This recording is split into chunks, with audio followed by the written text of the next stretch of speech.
everyone. Welcome to the webinar hosted by SAR Education. I am Diksha Butola, the moderator of today's session.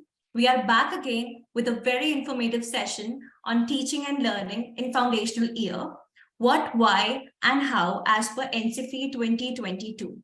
As we know that assessments are an important part of teaching and learning, and it is equally important in foundational years. So in this session, we will be discussing why, what, and how best to assess. I welcome Ms. Sandeep Kaur. She has done her master's in advanced teaching and learning in elementary and bachelor's in education. She has an extensive experience of 9 years in leadership roles in IB PYP schools. I welcome her again to unpack the NCF, what it is focusing on, and how we can implement it. Also, I would like to mention that we will have a 10-minute question and answer session at the end of the class. I kindly ask everyone to post all of their questions in the chat box, and Ms. Sandeep will respond at the end. I will now turn the reins over to you, Ms. Sandeep. Thanks, Atan Diksha, for the very warm welcome. And I welcome everybody on this platform.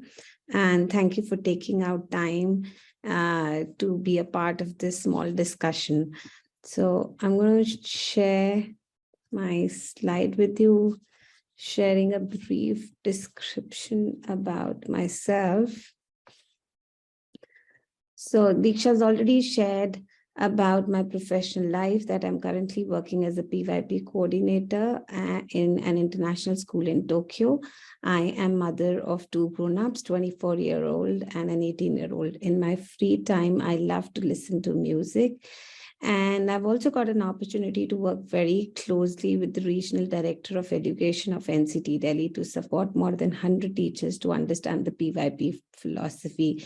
I think that was the time which inspired me to look at our local framework and what are the areas where we, as teachers or educators, we can support our current education system and match it to the Western world. Moving forward with this, I'm curious to know something about you all.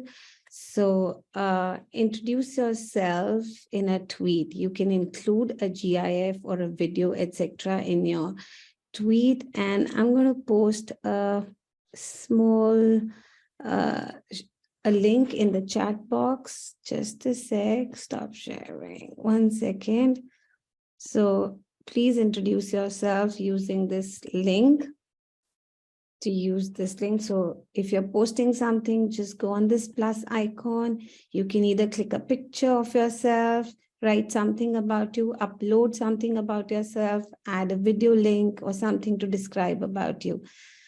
I'm eagerly waiting for you all to post some responses here, just to get warmed up, to get tuned into the session, to know where you are. Hi, Pramila.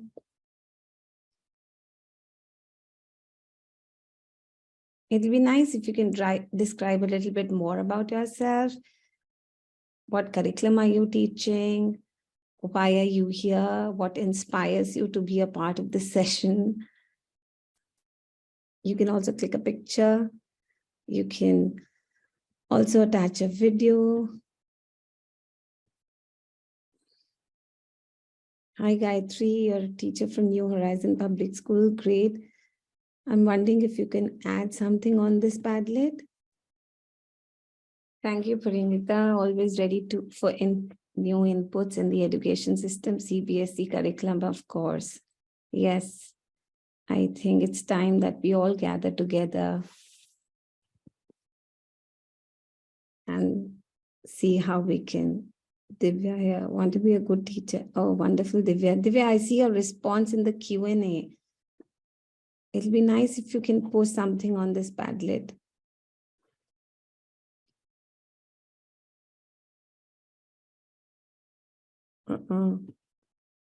Sorry.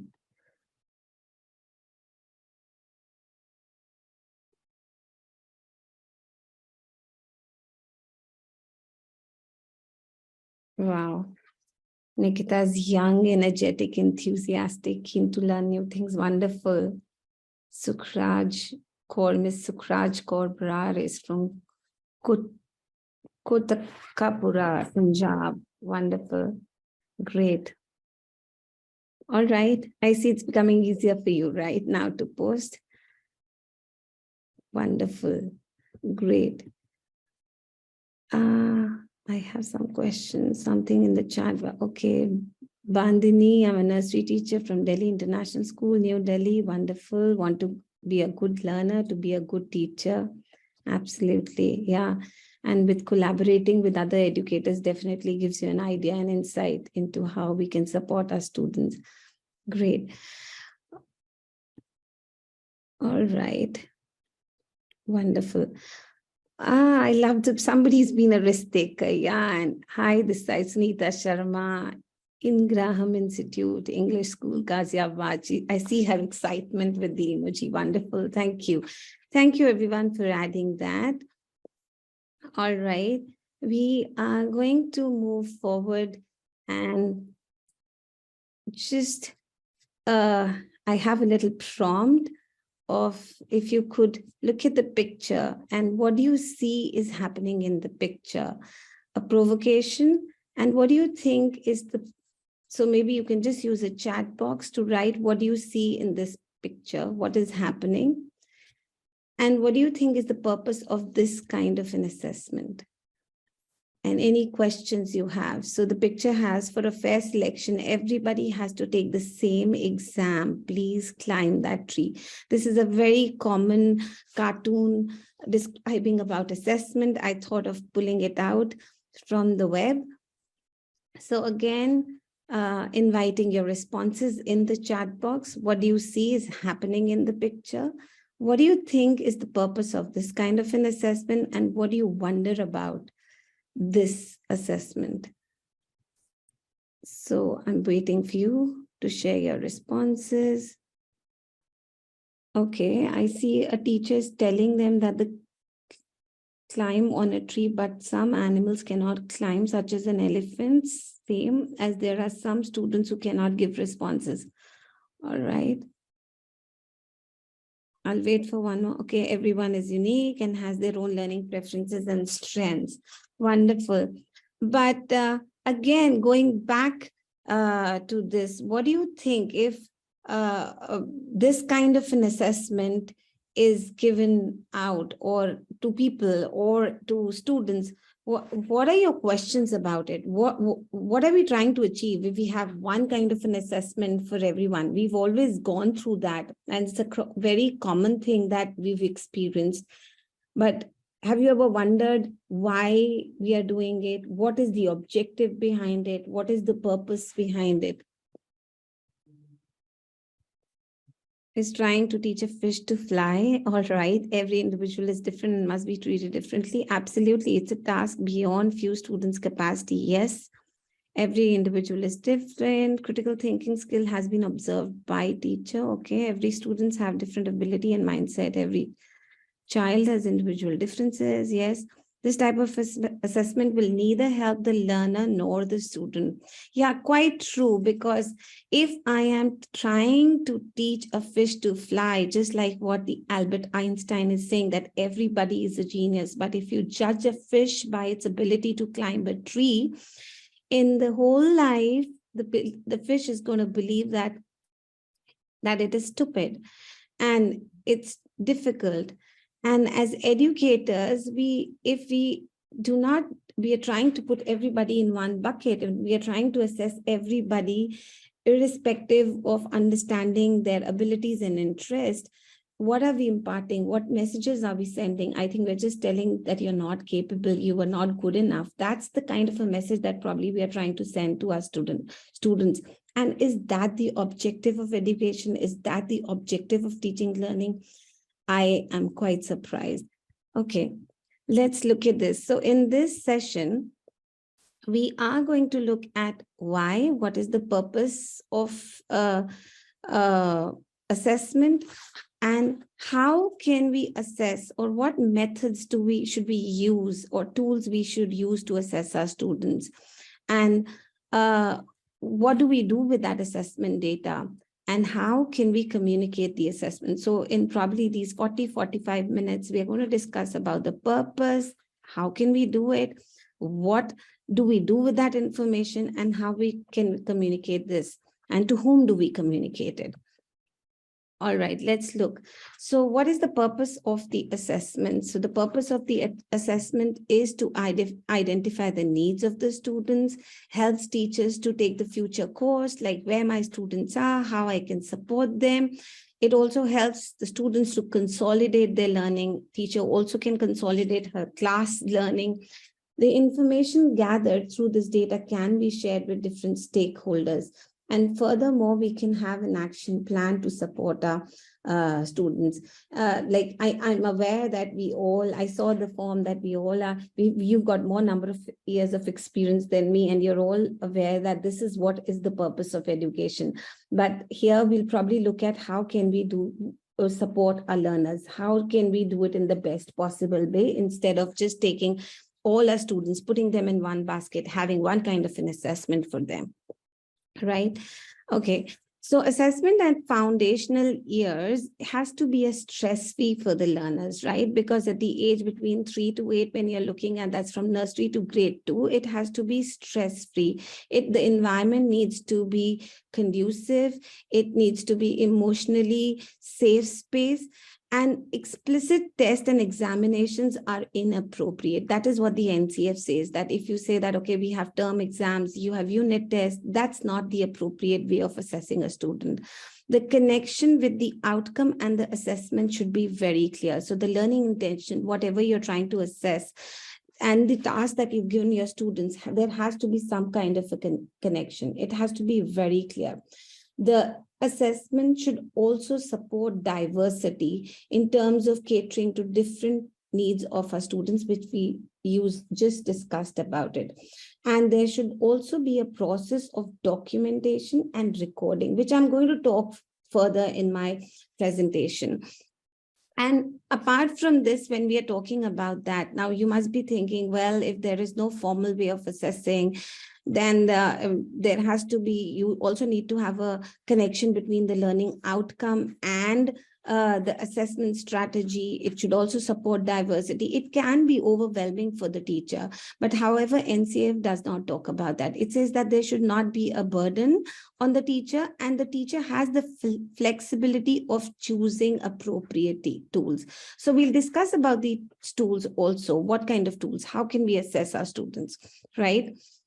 Now, what methods do we need to have? So before we delve in further, share some assessment tasks that you prefer to use in your class or in your school, and what does it help you to assess? So you can type your responses in the Q&A, because chat is where I cannot see. Yeah.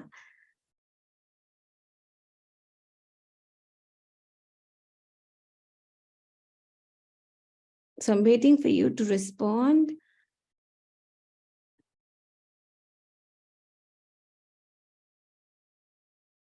So share what assessment tasks you prefer in your class, in your school, right?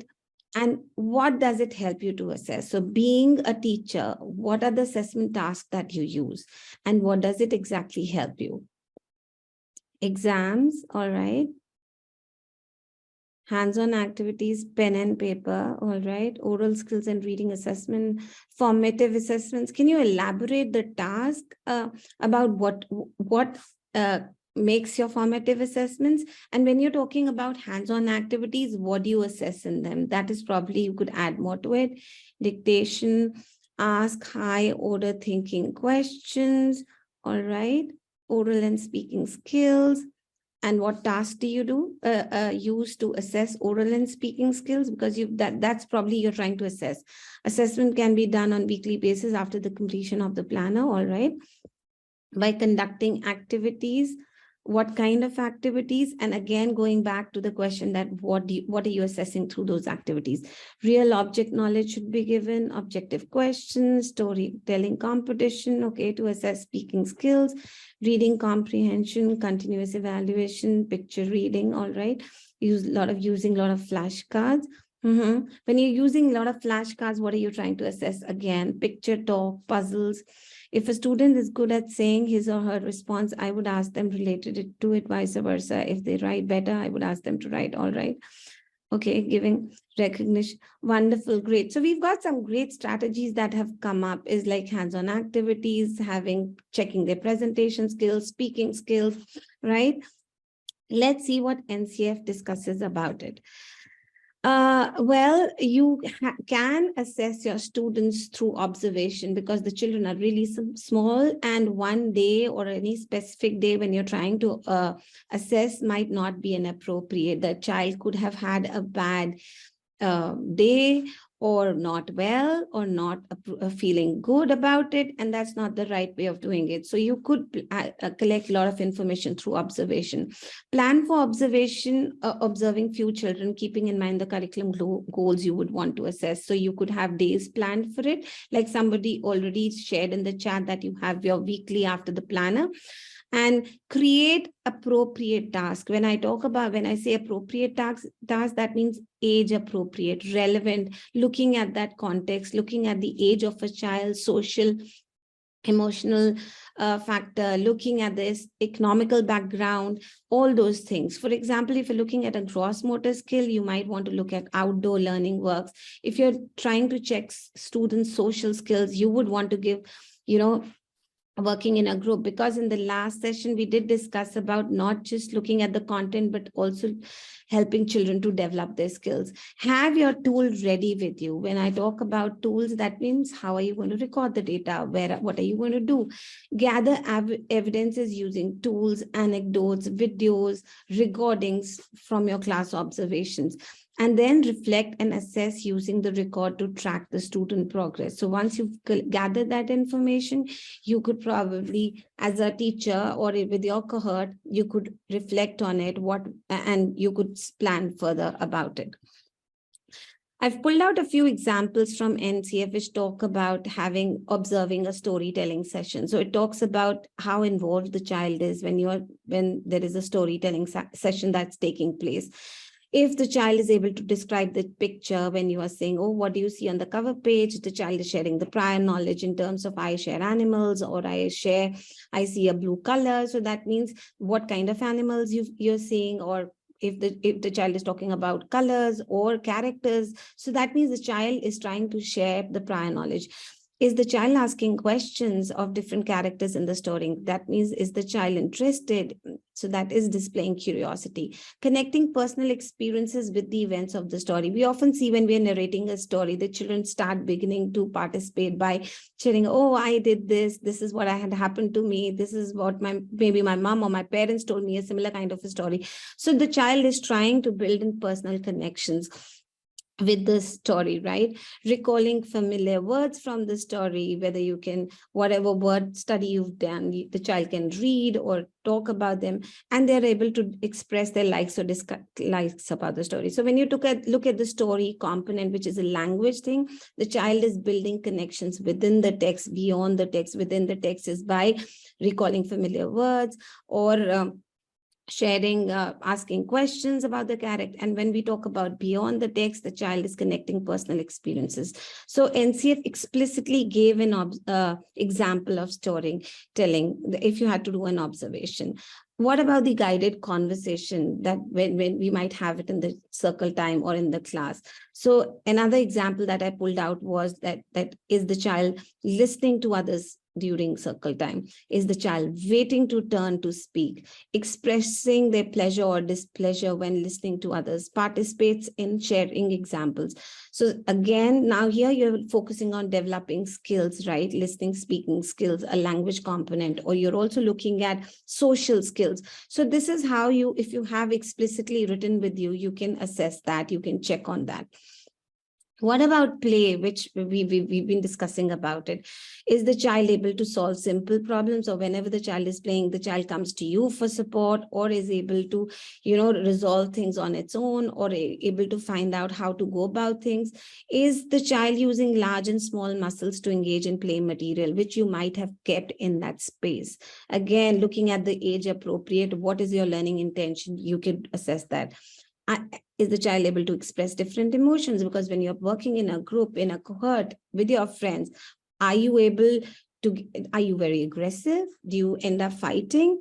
Or you are able to handle your emotions in an appropriate way? By not hitting, because you often see with young children, they get physical, they do not have the language, and they cannot, or the child is very quiet and does not talk about it and ends up crying according to that. And how is the child responding, which I've already shared with you. So these three examples were explicitly given in the NCF, and I thought of sharing with you. Moving forward, now we've looked at how we can gather information about little ones is through observation. We can also analyze artifacts. That means looking at their work samples. So again, this example has been pulled out from NCF. So it tells you about how the child was, coloring with the fine motor skills and all, what it looked like at the beginning of the term and what it looks like at the end of the term. So this also gives you a fair idea about where the child is, whatever activities or engagements you've created in the class, or however you've taught him, is the child able to meet it? That gets reflected in the work itself. So you call them artifacts. You can collect a lot of samples of work and then compare them. Worksheets are another way of assessing students' understanding, but what kind of worksheets? So if you look at these worksheets, they're very open-ended. The first one, the read and write one, really focuses on play, right? So it says roll the dice, read the word, then match the number, and then write it in the above box. So again, this involves reading, writing. It is focusing on your social skill also, because to play this game, you would need a partner, right? Or if the child is playing on its own or on his or her own, then again, thinking, matching, again, your skills are being developed. When we talk about these things, this was another example about looking at pre-number concept. You can take children for a field trip, gallery walk, nature walk, and then probably on a concept where you're looking at smaller than and bigger than, things that are smaller than me, things that are bigger than me. Again, you're building real life connections. You're able to see whether the child understands these, what does the word smaller and bigger than mean, and can estimate and write. All those things can be collected through these worksheets. Again, the assessment data can be collected from here. Now, what tools do we need to use is very important. So before we delve into it further, I've been talking a lot. So you're going to go to menti.com, type the code 63232141 to share your favorite assessment tool that you use in your class, right? You could either scan the code with your phone and straight away go to the website, and you'll get an opportunity to type your answer, to participate, to share your answers. So I'll just wait for a minute so that you guys can go on to menti.com, and then I will switch the slide. All right.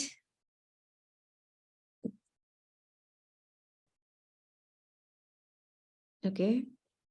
I'm going to stop sharing so that we can see the responses.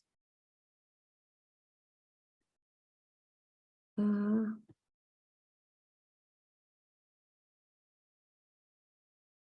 right. Present. Here you go. Oh, wonderful. All right. So observations, checklist, a lot of checklists, wonderful rubrics. So you use a lot of checklists, a lot of rubrics. What other tools? Self-assessment checklist. All right. Rubrics.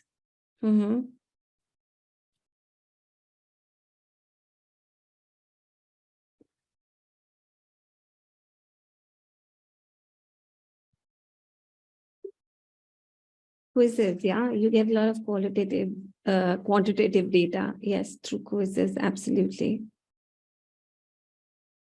Okay. Survey Monkey, okay. Surveys, all right. Continuum, okay. All right, another 1 more minute, probably.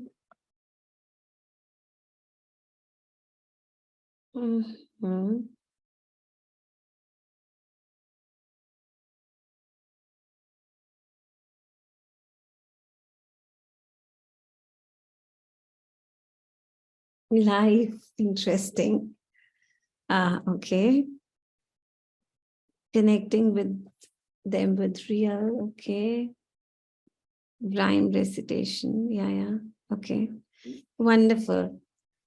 All right, keep posting till I toggle into another slide and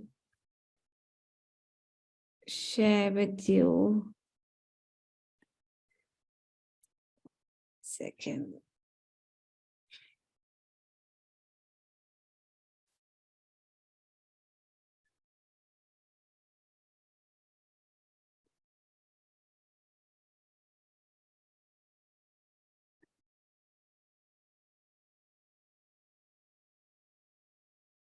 Okay, wonderful.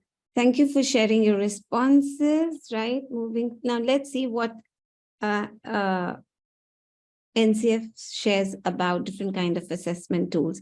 So it talks about anecdotes a lot because anecdotes help you to, they support you to gather information of observation. And again, I've pulled out this sample for you so that you could explicitly see how is it giving you an idea of writing an anecdote. So it gives you a name, it tells you a context, gives you a name of the child, an age, date and time, the setting, where the child was, and what are you trying to observe. So maybe looking at emotional regulation is what the teacher was trying to focus on.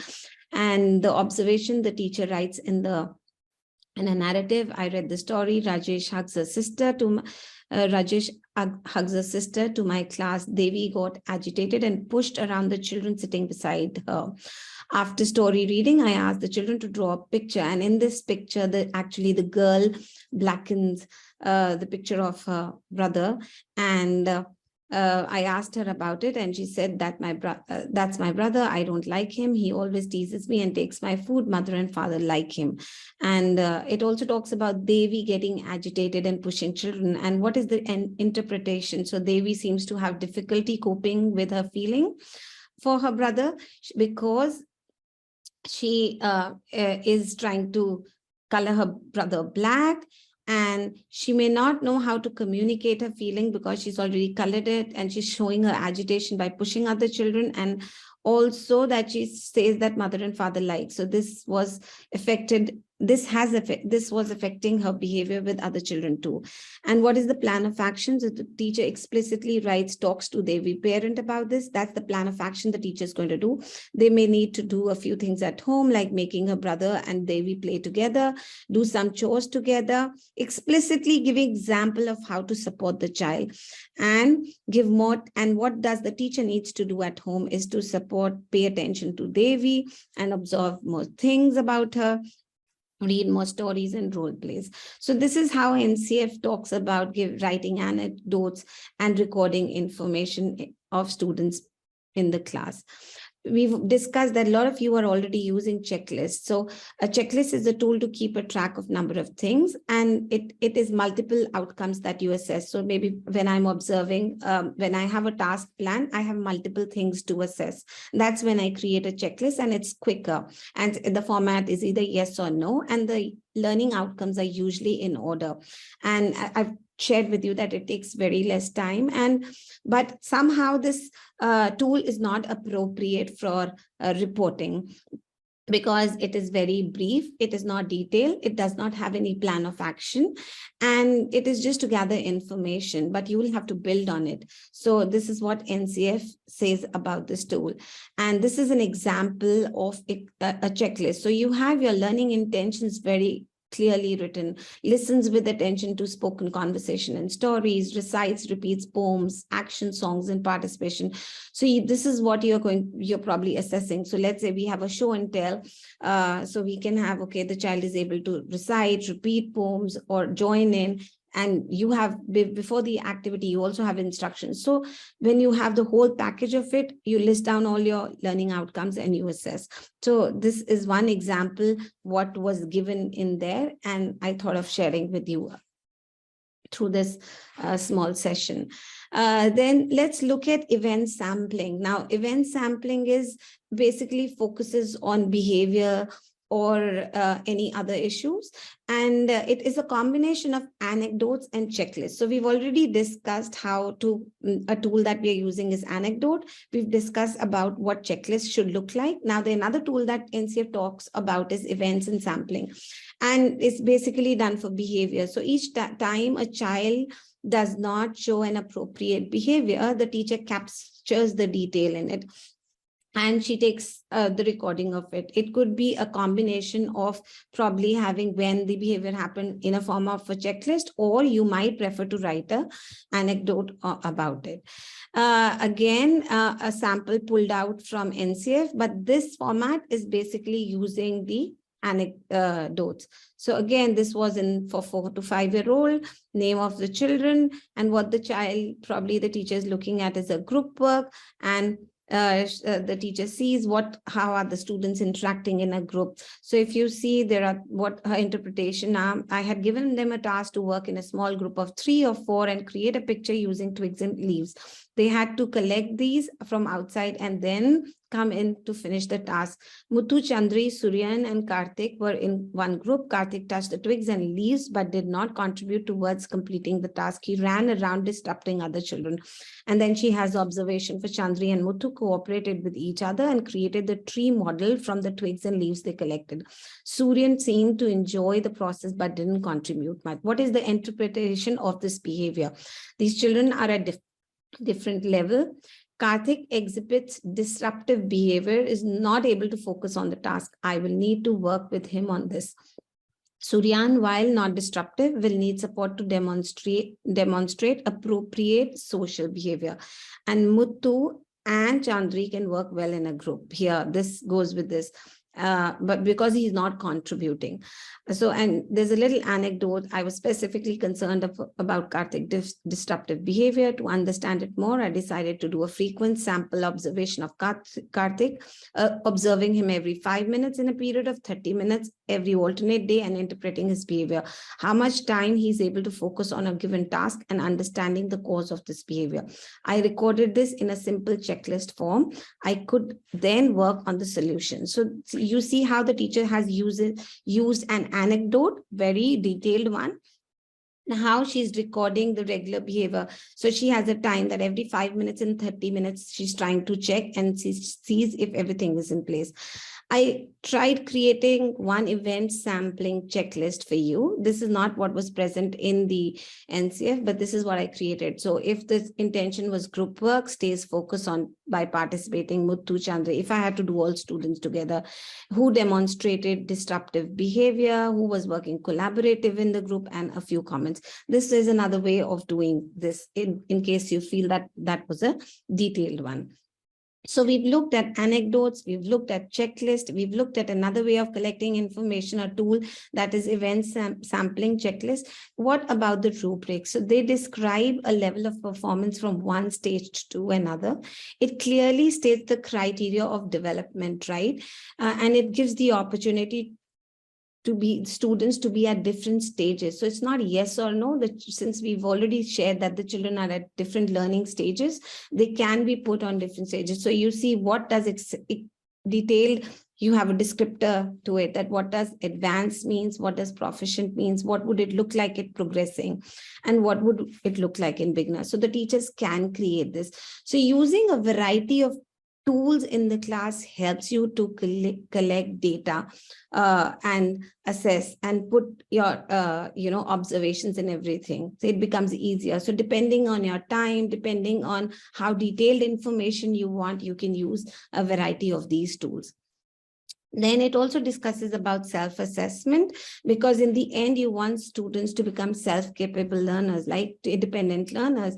So giving this self-assessment form is very helpful. The child is able to reflect, how is the child doing, what was easy. In fact, I did share this assessment and the self-assessment in the last session also. So I just thought that let me share it once again with you.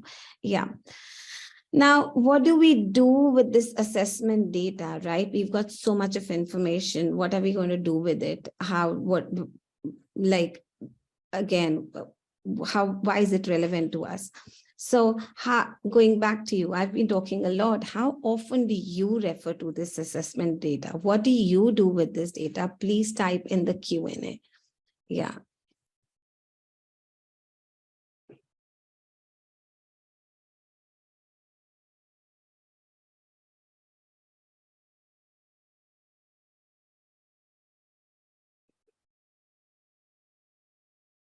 So please type in your responses in the Q&A. How often do you use this assessment data, right? When do you refer to it? What do you do?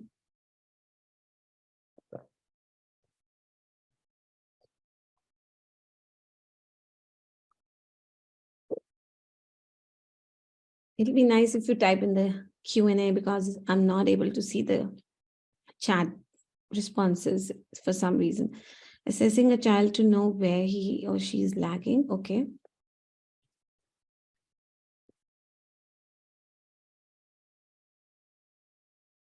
Every time I take a new assessment to see the progress. All right. On a regular basis for giving feedback during PTM, to finding learning gaps. When the child is doing something wrong, please use it to see the progress. Absolutely. Projects submitted by the students. Interesting. To keep a track on child's progress while reporting. Okay, meeting parents. So you basically have report writing, PTMs, or when you're designing a next assessment. All right. So where is the learning gap is you see that data to see, okay, whole making report cards, use them to feed forward. Wonderful. To check the understanding. When he's improving, we compare it. Anita, I'm sorry, I just can't see the chat box, but I'm definitely seeing it in the Q&A. I'm not getting any reply. Because I'm not able to see the chat box, but I'm definitely able to see the Q&A on a regular basis, both PTM or in between when need arise, or of course on regular basis. Else how would we enumerate learners? Action, research, science, action. Wonderful. Thank you for sharing your responses. Yes, absolutely. You do, let's see what NCF talks about it. Definitely you use assessment data to share with the parents, to plan, look at the learning gaps, right? Writing the reports, PTM. Yes, let's see what's other than. So the assessment data gives you an insight about what does the student performance speak, where my students are, what advantages were seen, how did it help my students, what were the challenges, what were the difficulties, like you shared, what were the gaps, what were my key takeaways from this data, what is it that I need to do next, how can I support my students, what is it that I need to change, what policies need to be changed, right? Because every school has an assessment policy, or how are we going to go about it? How often are we going to communicate with the parents, and where are we going to use it? So that's, again, the assessment data is what probably helps you to look at these things. NCF talks about prerequisite to assess data. So it says that when you're using a data to plan next, you definitely have to be unbiased and open-minded. You have to have that open-minded attitude. You know, often as teachers, I'm not saying that always, but sometimes we start judging and evaluating our students, and we think, oh, this is not possible. Or if there's something wrong that's happening and we've had a challenging student, we'll say it's definitely that student. But the NCF really speaks about that we need to shift from that kind of a mindset and become more open-minded and not have any biases towards anybody in the class. And our assessment data needs to be well aligned with the learning outcomes. So whatever we've taught, whatever experiences we've given to our students through teaching and learning, right? Our assessments have to be aligned. So that's when you get the data would be relevant and would be worth looking into. And collecting a lot of information formally and informally just having it throughout the day, rather than having one fine day or having that information being evaluated at one fine moment is not right.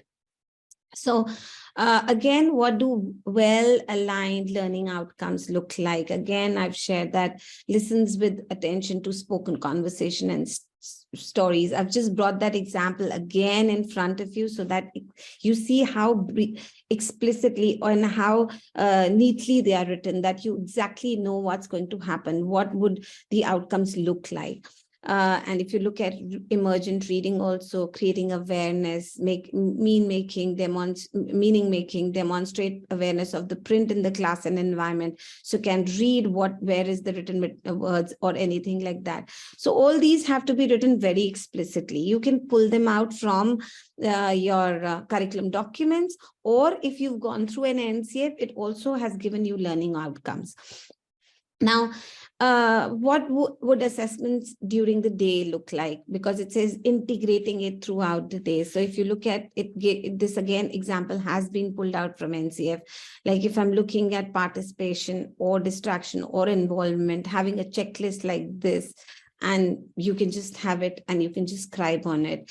And like here you have the learning outcome and what are the assessment indicators. So if I'm saying focusing on conversation with teacher and peers in the classroom, what would I see? That the child is able to recall the content of the conversation. The child is able to ask questions, ability to engage with and complete a given task to end. So maybe if this is the outcome, what would be the indicator? What kind of a behavior would the child demonstrate? The child should be able to finish the task in a stipulated time without being distracted.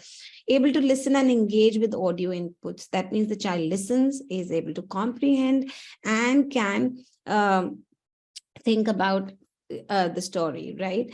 Attention in classroom has been considered in the context. So again, the kind of attention. So this is what it's, again, these examples were pulled out, and what kind of a behavior the child is modeling. So you can have it written like this, or if you have something else that you're trying to assess, you will have the learning outcomes, and you will think about the indicators or the outcomes or the behavior that the child will demonstrate.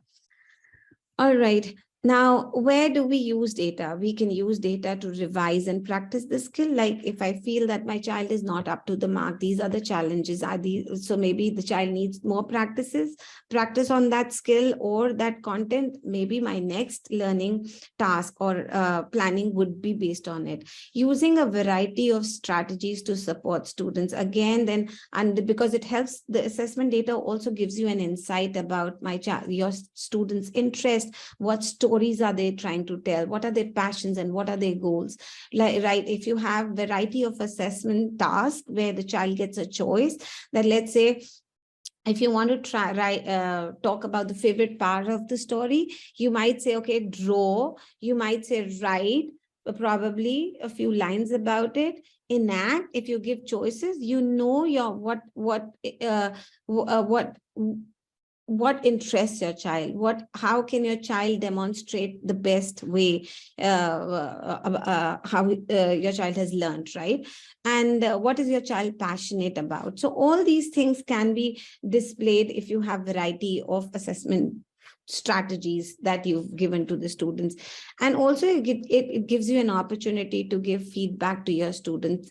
And then when we talk about feedback, I actually read somebody talking about feed forward. Yes, explicitly and very relevant and at the right time, you're giving the feedback. So if you observe anything, that's the opportunity where you can tell your child, okay, this is what you need to work on, or you might want your child to reflect and say, how can you improve this piece of work? You can have a one-on-one conferencing, have one conversation. So again, focusing on feedback and feed forward. And also as an educator, maybe these tools are not working well. What are the other ways of me as an educator, I can collect the data, and how would I share it with, apart from the ones that you've already shared, that is through parent-teacher conferences, you've spoken about reporting. What other ways can I invite the parents to classroom and let them see it? Maybe, yes, you would want to do that. And if I had to do that, then what decisions will I make? Well, how will I go about it? Again, the logistics, policies, and everything will have to be looked upon. So this is how you can use the assessment data to plan. Okay. Again, now moving forward, we've looked at how we need to assess why and why we assess. And so let's look at how are we going to communicate to our parents, right? What are we going to do with that information? How would we do it? So NCF talks about a lot more, but before that, why is communicating assessment data important is something that I want to share. Why do we need to share this information with anybody? And so you can type in your responses in the Q&A. Yes.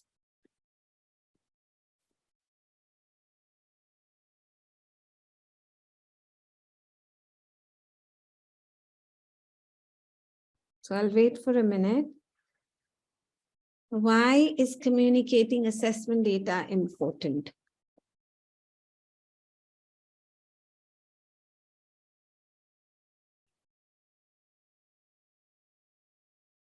To improve the child. That means I must sharing the assessment with the student. All right. Okay. To share the real picture of child and to know how much she has understood. All right. So you mean to say when you're talking about real picture, it's real picture with the parents and the child, right? All right. Participation for the child development, parent-teacher interaction helps the child develop properly. Absolutely. For holistic development of the students, to bridge learning gaps, for fruitful progression. Yeah. Yes. And I also feel that when you communicate or the data information with the parents, you are because they are equal partners in the child's learning, it also gives them an insight about where the student is, where my child is, and how best I can support the child, right? What do I need to do? And NCF really talks about it. It's not about just saying that, okay, this is where your child is, but it talks much more about it.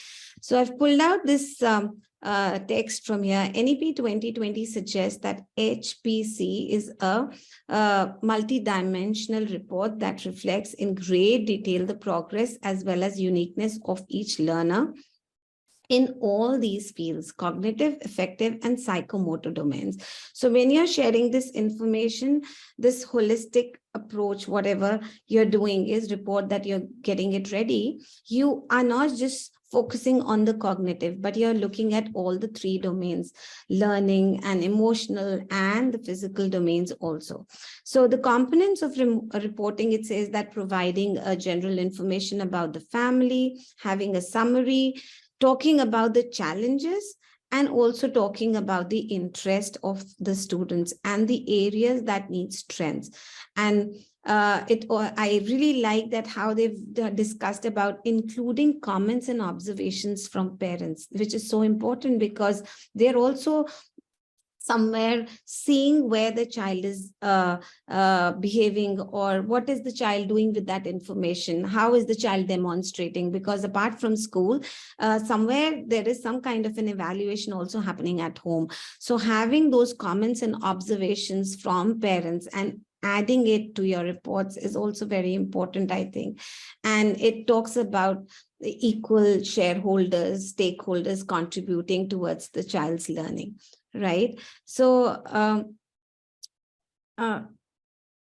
I've again thought of getting this example about having a report. How it was projected in the NCF is learning outcome, where it's just a simple one. It was a pretty elaborate one, but I just cropped it to get you a glimpse of it. It talks about place value in writing and comparing two-digit numbers, where we say need support, but we give a justification of it. Solve simple problems, need support, we give a justification. Sanjeev seems to have memorized the differences between two one-digit numbers, but hasn't understood how to carry over problems in subtraction. So what is it that we knows that subtraction results? So this is how you write what the child knows, can do, and what the child doesn't know, and next step for supporting the student learning. Illustrate carryover, borrowing problems to concrete aids, revisit single-digit subtraction, encourage them. So explicitly, you are giving steps for even a parent to support the child learning at home. And this also will be your point to refer, where you can always go back to it and say, this is what I need to work, and plan differentiated experiences for the students, right? All right, so we come towards the end of the session. One exit ticket, hook, line, and sinker. What hooked you today? That means what was interesting in the session, what lined up with your thinking, made sense to you, and what didn't sync well, where you think you would need more clarity on it. Please type it in the chat box.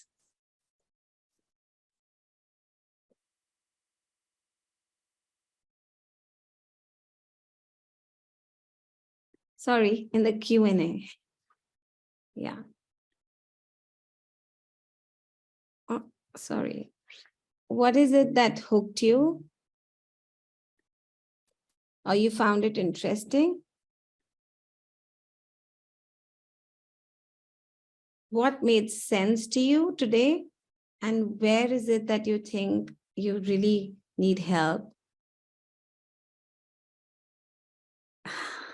Thank you, Vidhi.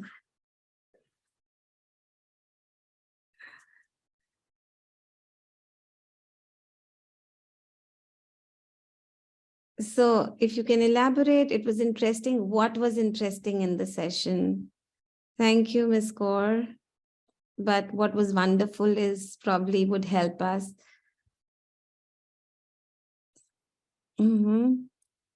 Harm and done coordinating between student, teacher, and parent should be much. The relevance of it all, especially how various method of assessment work. Interesting how everything has been happening in our classes has been there, and you made it very clear and easy. Thank you.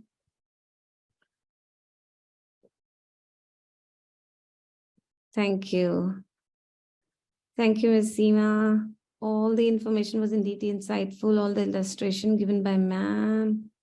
All right. Child-based line, most of the concerns were covered. I want more physical. Okay. All right.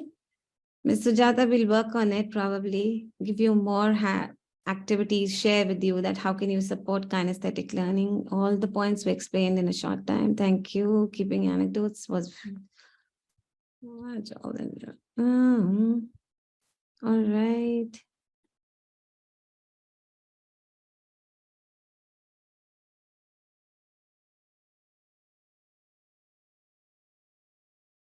All right, we'll just wait for some more.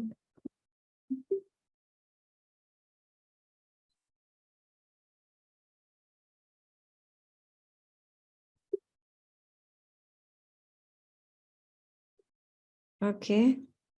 You simplified the information. Thank you. All right. Event sampling check was very interesting. Thank you. Thank you, everyone. I am going to stop sharing. If you have any questions, please type them in the chat box and I can probably help and answer.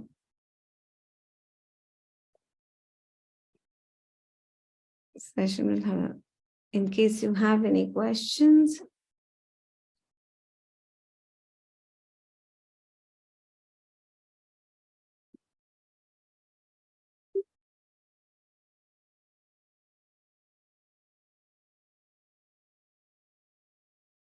Is there anything, any link for attendance? I think maybe Ms. Diksha can share with you the session. Hold on. Thank you.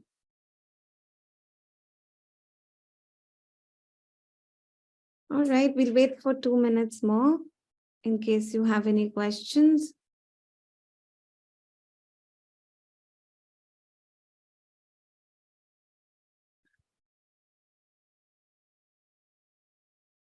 I would urge you to go and refer to the NCF. It's so well explained. Everything is very detailed in terms of what activities, how do you plan your day.